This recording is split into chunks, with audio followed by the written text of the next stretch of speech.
মধুমালার মা শান্তি মানুষের বাড়িতে কাজ করে কোনো মতে তার সংসারের খরচ চালায়। মানুষের বাড়িতে কাজ করে যে কয় টাকা পেত তা দিয়ে শুধুমাত্র তাদের পেট কোনো মতে চলত। এজন্য শান্তি সবসময়ই চিন্তিত থাকত। যখন থেকে মধুমালা বড় হয়েছে তখন থেকে মধুমালারও মনে নেই যে কোনোদিন তার মা তাদেরকে ভালো খাবার খাইয়েছে অথবা ভালো পোশাক পরিয়েছে। এই সমস্ত বিষয়ের জন্য মধুমালার অনেক খারাপ লাগতো, কিন্তু মধুমালা তার মা ও ঘরের পরিস্থিতিকে বিবেচনা করে কিছুই বলতো না। এভাবেই দিন পার হতে হতে যখন মধুমালা বড় হয়ে গেল তখন সে ভাবল যে সে তার মায়ের মতো মানুষের বাড়িতে কাজ করবে না, সে অন্য কিছু করবে, সে ভালো কিছু করবে যাতে তাদের জীবন সুন্দরভাবে তারা কাটাতে পারে। এরপরে মধুমালা একদিন কেকের দোকানে কাজ পেয়ে গেল। ঠিক আছে, কাল থেকে কাজে এসো। প্রতি মাসে 2000 টাকা দেব, এরপরে বেতন আরো বাড়িয়ে দেব। মা, জানো মোহনলালের দোকানে আমার কাজ হয়েছে।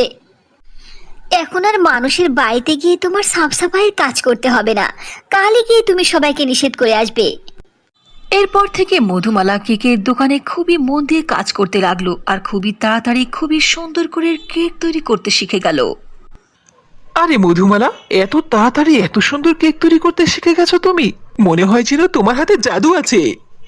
যেদিন থেকে তুমি কেক বানানো স্টার্ট করেছো সেদিন থেকে মার্কেটে আমাদের কেকের একেবারে আকাশ ছোঁয়া ডিমান্ড হয়ে গেছে। তখন ছিল গরমের মৌসুম। মধুমালা একাই কেকের দোকানে ছিল। তখন গরমে পেরেশান হয়ে কয়েকজন পরী সেই দোকানে আসলো। প্রিয় বাচ্চা, তুমি এখানে কি করছো? কি বিক্রি করছো এই দোকানে? কেন আপনারা চিনতে পারছেন না? এগুলো হলো কেক। কেক? কেক কাকে বলে? আমরা তো এটা জীবনেও খাইনি। এটা খেতে হয়। এই কেক খেতে অনেক স্বাদ। মানুষ শখ করে বিভিন্ন রকমের আয়োজনে এই কেক কাটে। আচ্ছা, তাহলে এই টেস্টি কেক আমাদেরকে খাও, দেখি কেমন টেস্ট লাগে। আচ্ছা ঠিক আছে, এই নিন। এটা হলো চকলেট কেক। আমি এটা নিজে হাতে বানিয়েছি। আমার সবচেয়ে প্রিয় ফেভারিট এটার। এটা খেয়ে বলুন কেমন হয়েছে। ওয়াও, ইয়ামি, অনেক টেস্টি হয়েছে। আমার তো আরো খেতে মন চাইছে। এই যে পরিচি, নিন। পরীরা জীবনে এর আগে কখনো কেক খায়নি। কেক খেতে না খেতেই তারা একেবারে পাগলের মতো সবগুলো কেকের উপরে ঝাঁপিয়ে পড়লো। এসব আপনারা কি করছেন? প্লিজ থামুন, বলছে থামুন। না, কখনোই হবে না। আমরা এই সব কেকগুলো খাবো আর যেগুলো বাঁচবে সেগুলো সাথে করে পরিরাজ্যে নিয়ে যাব। আমাদের পরিরাজ্যে এত টেস্টি খাবার আমরা জীবনেও খাইনি। আরে রে, এসব আপনারা কি করে ফেললেন? এখন আমি আমার মালিককে কি জবাব দেব? হে খোদা, তুমি আমাকে একটা উপায় বলে দাও। শোনো, এই কেকের পরিবর্তে তুমি যা খুশি তাই চাইতে পারো, কিন্তু এই কেকগুলো আমরা নিয়ে যাবই যাব। বলো তুমি কি চাও? আসলে দোকানটা আমার নয়, এটা হলো আমার মালিকের। আমি দোকানের কর্মচারী। যদি মালিক দেখে দোকান একেবারে খালি হয়ে গেছে তাহলে মালিক তো আমাকে চাকরি থেকে বের করে দেবে। আরে সব ক্ষতিপূরণ আমার থেকে নেবে। আমি কি করে দেব? এই নাও, এগুলো হলো 100টি স্বর্ণ মুদ্রা। এগুলো দিয়ে একটি কেন 100টি দোকান খুলতে পারবে তুমি। একথা বলে কেকগুলো নিয়ে 3 পরী সেখান থেকে উধাও হয়ে গেল। ইতিমধ্যে দোকানের মালিক তার স্ত্রীর সহকারে দোকানে চলে আসলো। হে খোদা, দোকানের কি অবস্থা! আরে সবগুলো কেক কোথায় গেছে? আরে এই মধুমালা, এসব কি হয়েছে? আমি তো আপনাকে আগেই বলেছি যে এইসব গরিব মানুষ কখনো কারো বন্ধু হতে পারে না। সুযোগ পেলে সব কিছু গায়েব করে দেবে, বলেছিলাম না? দেখুন, চোখ বুঝে বিশ্বাস করেছিলেন যে মেয়েটাকে, সেই মেয়েটা আজকে কি করে দিল। হে খোদা, এখন আমাদের কি যে হবে? কেউ তো পুলিশকে ডাকো। প্লিজ মালকিন, পুলিশকে ডাকবেন না। আমি বলছি কি হয়েছে। এরপর মধুমালা তাদেরকে পরীদের সম্পর্কে সব কথা বলল আর স্বর্ণমুদ্রা সম্পর্কে বলল। কি বললে? 100টি স্বর্ণ মুদ্রা? দাও দাও দাও। শুনুন, এখন আর আমাদের এই কেকের দোকান চালানোর কোনো দরকার নেই। আমরা অন্য কিছু করব। আরে এই মেয়ে, এখানে দাঁড়িয়ে কি করছিস? যা এখান থেকে, বাড়ি চলে যা। কাল থেকে তোর আর এই দোকানে আসার কোনো দরকার নেই, বুঝেছিস? এভাবেই দোকানের মালকিন তার হাত থেকে সবগুলো স্বর্ণমুদ্রা নিয়ে নিল আর মধুমালাকে দোকান থেকেও বের করে দিল। মধুমালা কান্না করতে করতে বাড়ি চলে গেল। কি হয়েছে বেটি? আজ কি তোর শরীর খারাপ? এত তাড়াতাড়ি বাড়ি ফিরে এলি যে মা? না মা, এমনিতেই ভালো লাগছে না তো তাই। মধুমালা, আমি তোমার অনুরোধেই তো সবার বাড়ি কাজ ছেড়ে দিয়েছি, আর পিঙ্কিকেও বড় স্কুলে ভর্তি করে দিয়েছি। বেটা, কাল তো তুমি তোমার দোকানে স্যালারি পাবে। ওই বাড়িতে আসার সময় পিঙ্কির জন্য কিছু বই আর নতুন কাপড় কিনে এনো, ঠিক আছে?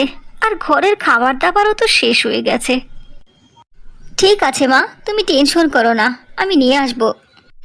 এ কথা বলে শান্তি সেখান থেকে চলে গেল। এদিকে মধুমালা শুয়ে শুয়ে ঘুমাতে পারছিল না, সে খুবই টেনশন করছিল। এরপর যখন সকাল হলো তখন মধুমালা প্রতিদিনই কাজে যাওয়ার মতো বাড়ি থেকে বের হয়ে গেল।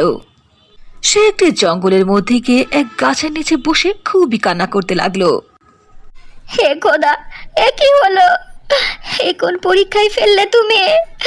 আমার মা বোন তো আমার উপরে ভরসা করে বসে আছে। এখন আমি কি করি? মাকে কি করে বলবো যে আমার চাকরিটা চলে গেছে? কতগুলো স্বর্ণ মুদ্রা পেলাম, ভাবলাম এ দিয়ে নতুন কিছু শুরু করব, জীবনটাকে ভালোভাবে পার করতে পারবো। এভাবেই মধুমালা খুবই কান্না করতেছিল। ঠিক ওই সময় তিনজন পরী এসে সেখানে প্রকট হলো আর বলল, মধুমালা, কি হয়েছে তোমার? কেন কান্না করছো তুমি? পরিজি, আপনারা এখানে? হ্যাঁ, আমরা। অবাক কেন হচ্ছ?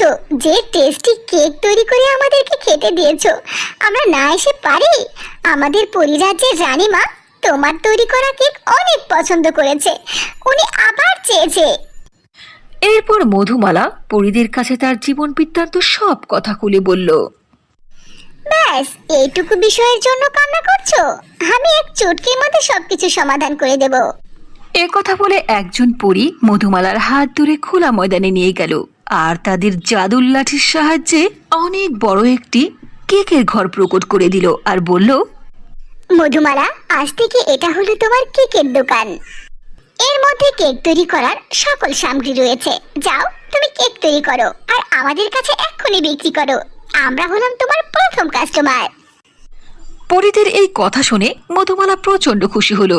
সে ঘরের মধ্যে গিয়ে কেক তৈরি করলো আর পরীদেরকে খেতে দিল। পরীরা কিছু কেক খেলো আর কিছু সঙ্গে করে পরীরাজ্যে নিয়ে গেল আর বিনিময়ে দিল 100টি স্বর্ণ মুদ্রা। আস্তে আস্তে মধুমালার কেকের দোকান সারা শহরের মধ্যে ভাইরাল হয়ে গেল। এখন বর্তমানে সবচেয়ে বড় কেক ব্যবসায়ী হলো মধুমালা। একদিন মধুমালার দোকানে আসলো মধুমালার আগের মালিক। ম্যাডাম, আপনার কেকের দোকানে যদি আমাকে একটি কাজ দিতেন তাহলে আমার অনেক বড় উপকার হতো। মধুমালা যখন মোহনলালের দিকে চোখ তুলে তাকালো তখন সে অবাক হয়ে গেল আর বলল, মোহনলাল কাকু, আপনি এই অবস্থায়? আপনার এই অবস্থা কেন? বেটা, আমাকে তুমি ক্ষমা করে দাও। আমি অনেক বড় অন্যায় করেছি তোমার সাথে। স্বর্ণ মুদ্রার আশাতে আমি আমার সকল কাজকর্ম বন্ধ করে দিয়েছিলাম। এরপর দিনের পর দিন বসে বসে খেতে খেতে সব কিছু শেষ হয়ে গেছে, তাই আমার এখন এই অবস্থা। এখন এই পরিমাণ টাকাও নেই যে আমি একটি কেকের দোকান খুলবো। কি যে করি?